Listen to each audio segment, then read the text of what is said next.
ईश्वर करे कि मेरा भाई जल्दी से विजयी होके आए, और मुझे लगता है कि अब वो 3 लोग नहीं उठाए तो ये जाकर उठाए। जब वैसे तो इस समय भोजपुरी से 3 बड़े सांसद हैं जो मेंबर ऑफ पार्लियामेंट में अपनी अपनी गद्दी बैठे हुए हैं, जिनका नाम निरहुआ, रवि किशन और मनोज तिवारी। लेकिन शायद घमासान जब छिड़ा जब खेसारीलाल यादव ने इन तीनों सांसद के ऊपर ये तक आरोप लगा डाला कि आज तक भोजपुरी के लिए इन तीनों सांसदों ने कोई बड़ा कदम नहीं उठाया।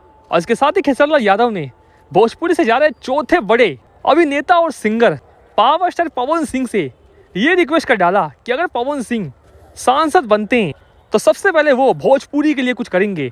जब सभी को बताते हैं खेसारीलाल यादव ने पावर स्टार पवन सिंह के ऊपर ये रिक्वेस्ट भी किया और ये भरोसा भी डाला कि शायद अगर इन तीनों सांसद ने भोजपुरी के लिए कुछ नहीं किया तो शायद पवन सिंह, उन्हें भरोसा है कि वो पवन सिंह जरूर भोजपुरी के लिए एक बड़ा कदम उठाएंगे, संसद भवन में भोजपुरी के लिए कुछ बड़ा करेंगे।